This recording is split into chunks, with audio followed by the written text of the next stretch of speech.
on this for a while here. So this is the last installment in the MySQL series for this course. I kind of wanted to go over all the things that we had cooking here in terms of reviewing what we had for week 8. So I actually, as usual, did my thing where we started tacking through to kind of see what we got, and there are just 8 items on this one, and mostly all centered around my guitar shop, the one we've been using all term long. So the first one, again, just do a standard discount, go ahead and limit it, and all the rest of it. Pretty straightforward, not a huge deal. We do just want to make sure that we took care of all of our typos, so hopefully I typed this out good. And then we're going to go ahead and run it. And we should get that nice table back. So again, for number 1, where you're going and rounding a discount amount and bringing up all of the products, list price, discount percent, and then kind of running it through as a calculated. This is really kind of where you want to go on that one, and take a look at that. And I'll put all this stuff in the notes for this video. Right, so you've got that. So query 1, that one's actually pretty straightforward. It's a nice one. It's clean. It works. The second one is where we're actually writing just a standard column and table, just to kind of take a look at what else we've got for our discount amounts and everything else. So we'll go ahead and we'll take that out. The other one is item price, discount, quantity, and then we're going to go ahead and concatenate and round all of our stuff. So again, very calculated field, and then we should get some nice, again, almost similar to number 1. So number 2 is just a little bit more fine in terms of what we've got for that return, in terms of how we're calculating pricing and rounding them out. The third one is write a select statement that returns product name and list price from the products table. And again, this is a simple join, right? So remember, the big one on this one is use a join on this. This will be your big key on working on that one. So join products P1 price list. So you've got to make sure that you're matching all of your products and your price listing and everything else to make sure what you've got, to make sure that everything that we have on the same price list is exactly what we've got cooking. And then you're good to go on query number 3. And it's the join that makes that one the best. All right. And query number 4, you want to get a category name and product ID. This is probably one of the smallest of the lot. And it's also a join, right? A left join on products on P category, category ID. And that will just give you an empty, right? So where product ID is null, that's what we're looking for. If there's something that does not have a product ID, then it should pop up here. And we don't have any. So that's exactly what you want. This should be a null empty set, and that's perfect. Now this one's actually kind of fun. This is go ahead and create Rick Raven. Go ahead and create the Rick Raven account, and that's actually really kind of fun on this one. The big thing about Rick Raven though on this one, right, is that this really needs to be 2 single quotes, because if you put a double quote in there, it won't be complete. If you put a single quote space single quote, the password will be a space. So you kind of only get to do this once unless you want to go ahead and take out Rick Raven, right? So that will work. But again, that's the whole idea, right? Just go ahead and insert Rick Raven, email address, password, first name, last name. And that's pretty straightforward on Rick. He's definitely not a big problem on that one. And then query number 6, we have customers who have ordered more than one product.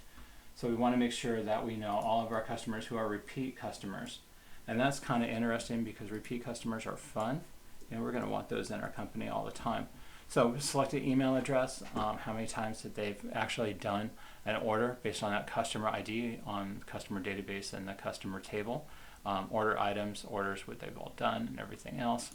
So we've only had a couple of people do more than one. So Frank, David, and Alan, they've only ordered more than once. So these are people I would probably want to send, some nice gift to for that process here. And then query number 7, right? And that one is that is select category. Now we're going to take out all this extra spacing. That's my bad notes. So select category name, product name, sum. So we're going to do some calculated fields of grand total of the price. And then that kind of gives us what we've got for a grand total, how much money we've got in the bank, how much money we've got in terms of inventory, right? And that's kind of important. So we're really interesting, especially when we do roll up. We just kind of want to make sure that we get that final product on it. And then we kind of have that final one. And what's interesting about create users is you can really only do this once, and it's kind of ugly, right? And I hate to say that, by personal, but you want to create a user identified by whatever password they've got. And you have to really take it out one piece at a time, right? And just one piece at a time. You can't do this blanket thing anymore. And it's kind of sad. And there's probably a better way of doing this, but we just want to pass the exam. So we really do just want to create that person, and then that gives us all we created Psi, we give them all the permissions that they need to have, grant select, and then we kind of broke it down into each piece. And I'm really wondering if that's kind of the idea behind this, was that they wanted to make sure that you were able to break it down by table inside the database to make it work. So let's just kind of do a quick review on this one. So that one, again, is just kind of ugly, right? But again, the idea is to write a username with your first name, last name, password you're choosing, connect to the MySQL from any computer, and they would be able to do that with this. So that user exists now with the password, good password, right? And all the rest of it. Query number 7, again, select statement which answers which is the total quantity purchased for each product within the category.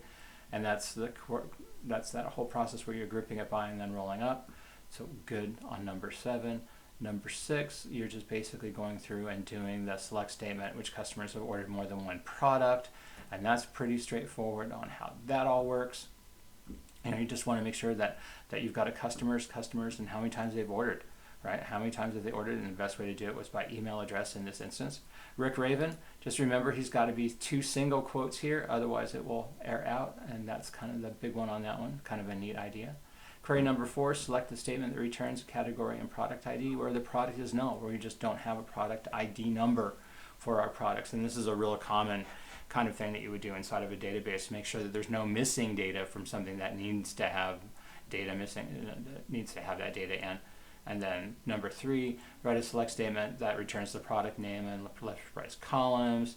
And that's just basically use a self join, all right, good joins on this one to match these two out to get that product name out so that you can actually work it.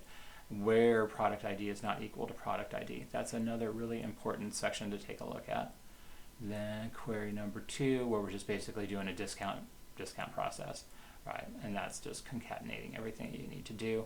And then you go from there, make sure that you're limiting your stuff, and then ordering by descending or ascending depending on which version of that question you get. And then the first one, again, My Guitar Shop, it's just how many have discounts, list price, discount percentage, and then just go ahead and calculate out that discount price. So that's it. That was it for your week 8. They're all My Guitar Shop, and this was a really fun class to teach. So I'm hoping that you all had a good time with it. I'll go ahead and I'll include this into the YouTube video so you've all got this and can just kind of track it out. But again, it's neat and fun. Good stuff. Good work here. So definitely do reach out to me if you've got any questions about programming MySQL or SQL at all. I'm more than happy to help you out. Thank you, and welcome to my week 8 final.